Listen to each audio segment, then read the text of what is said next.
3, go. Macbeth Scrapbook by Joshua Crowther. This entry is connected to the three witches and their impact on Macbeth's mental health.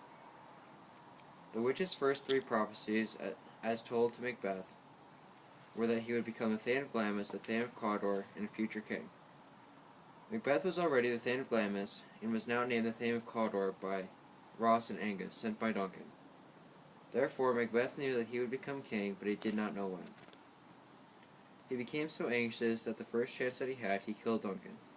The witches intentionally put Macbeth into this mental state and tormented him by creating a situation where greed would bring a tragic end to his life.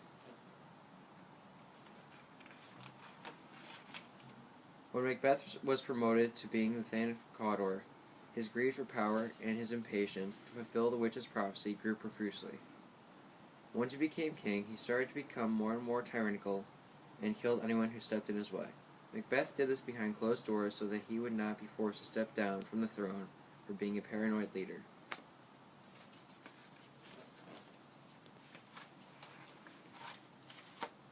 On one stormy night, this dagger was used to kill Duncan.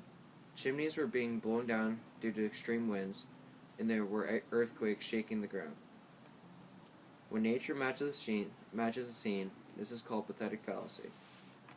Due to the three witches telling him a prophecy, Macbeth knew that in the future he would become king. Instead of waiting for the fate to play out, Macbeth took initiative and killed Duncan when he came to his castle at Inverness. During the night of Duncan's murder, there was a connection between the weather and the events taking place in the scene.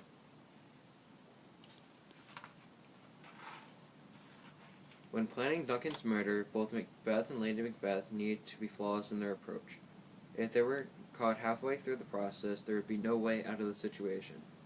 For example, if Lady Macbeth had not brought the bloody daggers to the servants guarding Duncan and smeared the blood on them, there would not have been any prime suspects of the crime.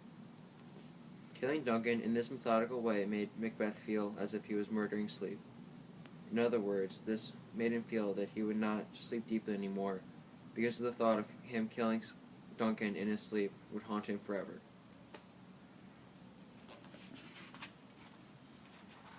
Once Macbeth became king, he began to be more and more protective of his crown. When Banquo began to show signs of believing that Macbeth had killed Duncan, Macbeth persuaded two murderers to help him kill Banquo.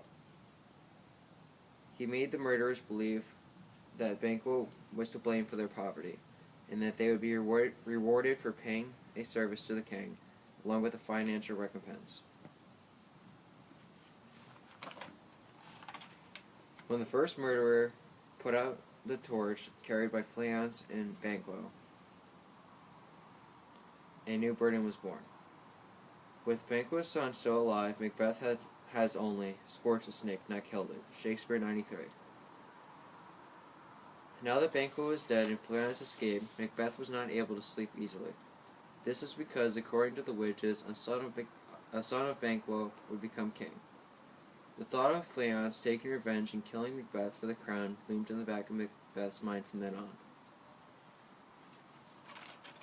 When Banquo's ghost appeared at the feast, only Macbeth could see him. This showed that the guilt built up from murdering multiple times had begun to make an impact on his psyche. Seeing this ghost also started to deteriorate how his followers looked at him. If it was not for Lady Macbeth smothering any controversy that Macbeth was insane due to the way he was acting, he most likely would have lost all support and been taken off the throne.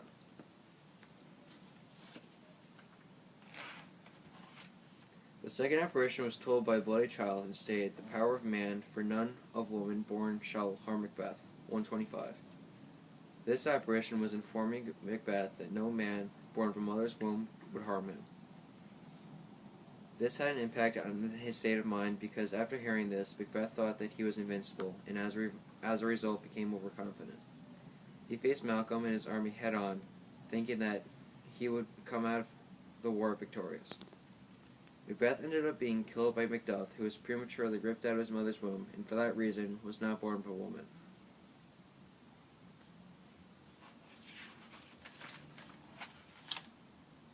The third apparition was told by a crowned child with a tree in his hand and affirmed, Macbeth shall never be vanquished until great Birnam Wood to high Dunsinane Hill. 127. This apparition notified Macbeth that he would not be killed until Birnam Wood was brought to Dunsinane. Macbeth believed that he would win the battle against Malcolm and his army at Dunsinane, strictly because Birnam Wood was not there.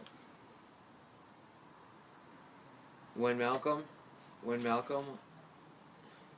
instructed his troops to cut down boughs from Birnam Wood to disguise their massive size, Birnam Wood was indeed at Dunsinane during the time of Macbeth's death. Macbeth put his trust in the hands of the prophecy, and his subsequent misinterpretation led to his castle being overthrown.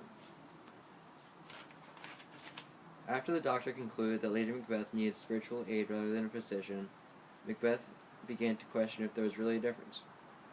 Originally, Macbeth thought that science could cure anything by questioning the doctor if he could cast the water of my land, find her disease, and purge it into a sound and pristine health. 173. He thought that the doctor could cure his country from its problems by examining its urine and making a diagnosis. If he was able to do this, then he would have been able to cure Lady Macbeth from her mental ailment. Macbeth most likely had this opinion regarding how the world worked by using his past supernatural encounters with the witches as the basis for his world.